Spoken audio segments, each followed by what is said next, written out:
बिस्मिल्लाहिर्रहमानिर्रहीम। अस्सलाम वालेकुम। Welcome back to approach yourself. आज की वीडियो में हम बात करने वाले हैं job Punjab bank of Punjab की तरफ से जॉब्स अनाउंस हुई हैं उसके बारे में, उसकी कंप्लीट डिटेल्स, उसके लिए अप्लाई कैसे करना है, उसके लिए कितनी क्वालिफ़िकेशन चाहिए, उसके लिए कितनी एज होनी चाहिए, क्या रिस्पॉन्सिबिलिटीज़ होंगी जॉब की, और जितने भी आपके माइंड में क्वेश्चंस हैं इंशाल्लाह उन सबको क्लियर करेंगे। तो आपने इस वीडियो को स्किप नहीं करना। उससे पहले अगर आपने इस चैनल को सब्सक्राइब नहीं किया तो प्लीज़ कर लें ताकि आने वाली हर न्यू जॉब की अपडेट आपको मिल सके।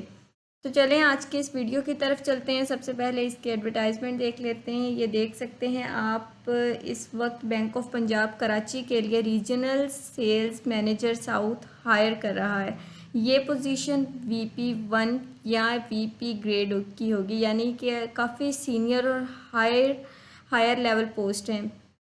आपको इस जॉब में कुछ रिस्पॉन्सिबिलिटीज़ दी जाएंगी, जैसे हर महीने सेल्स टारगेट्स अचीव करना, सेल्स स्ट्रेटजी बनानी और उसको इम्प्लीमेंट करना, क्रेडिट कार्ड्स और पे रोल्स कार्ड्स के लिए कंपनी से कॉन्टेक्ट बनाना, फिर इसके बाद रिस्क को समझना और उसको कंट्रोल करना, और इसके साथ अपनी पूरी टीम को मॉनिटर करना, उनकी ट्रेनिंग परफॉर्मेंस टारगेट सब देखने होते हैं।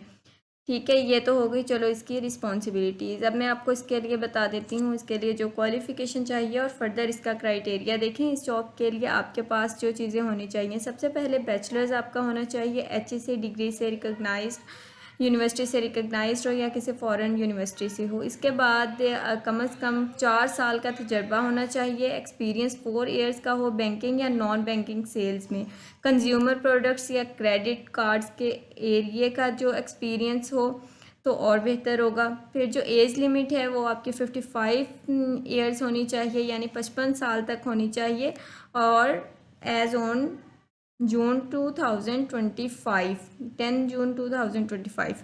उसके बाद अगर मैं अप्लाई करने का तरीका बताऊं तो आपने इसकी ऑफिशियल वेबसाइट पर जाना है। सबसे पहले ऑफिशियल वेबसाइट है जी इसकी bop.com.pk/apply नाउ।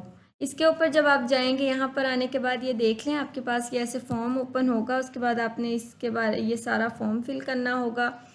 अब आप ये देख सकते हैं कि पहले आपने ये इसकी पर्सनल इन्फॉर्मेशन लिखनी होगी। जैसे ही आप इसकी इन्फॉर्मेशन लिखेंगे, name, CNIC, father, guardian name, permanent address, district, present address, ये सारी चीज़ें लिखने के बाद, डोमिसाइल लिखने के बाद आप नेक्स्ट करेंगे। नेक्स्ट पर जैसे ही आप जाएंगे फिर प्रोफेशनल क्वालिफ़िकेशन, आपने वहाँ पर अपनी क्वालिफ़िकेशन बतानी होगी, एक्सपीरियंस बताना होगा, फिर उसके बाद रिलेशन वगैरह के बारे में होती है थोड़ी सी डिटेल्स, आपने वो देनी होगी। सबसे लास्ट में आपने अपनी CV अपलोड करनी होगी। जब तक आप CV अपलोड नहीं करते हैं आपका अप्लाई नहीं होगा। ये रिज्यूम होती है, ये आपने अगर आपके पास नहीं है तो आप बनवाएं, और वो यहाँ पर आपकी अपलोड होना ज़रूरी है। और कोशिश कीजिएगा कि आपकी जो रिज्यूम हो वो इतनी अच्छी बनी हुई हो, क्योंकि कहते हैं ना कि first impression is the last impression. तो आपकी CV को देखकर ही वो आपको जो है वो हायर करते हैं, इसका भी बहुत बड़ा रोल होता है। तो अपनी CV को अच्छे से बनवाइएगा उसको।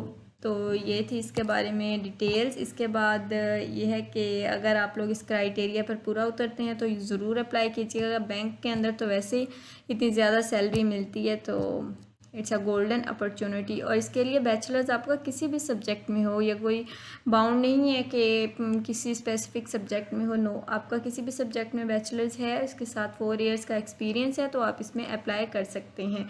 ये थी इसकी डिटेल्स। अगर आपका कोई सवाल हो आप मुझसे कमेंट सेक्शन में पूछ सकते हैं। मुझे अपनी दुआओं में याद रखिएगा, और फॉर्म फिल करते हुए कोई भी मिस्टेक मत कीजिएगा, क्योंकि इस फॉर्म फिल करने के ऊपर ही आपका नेक्स्ट जो है वो सिलेक्शन होती है।